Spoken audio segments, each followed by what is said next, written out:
بسم اللہ الرحمن الرحیم نحمدہ ونصلی علی رسولہ الکریم۔ السلام علیکم۔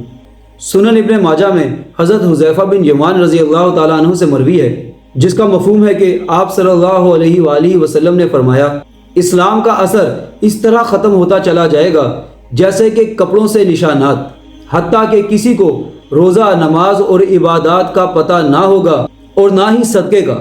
کتاب اللہ کو ایک رات میں اٹھا لیا جائے گا، چنانچہ زمین پر ایک آیت بھی باقی نہ رہے گی۔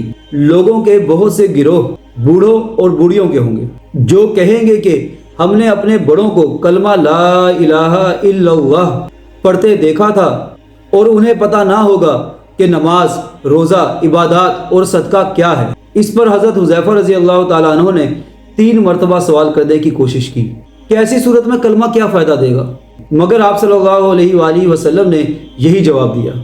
تیسری مرتبہ فرمایا کہ یہ کلمہ ان کو جہنم سے نجات دلا دے گا، اور یہ بات 3 مرتبہ فرمائی۔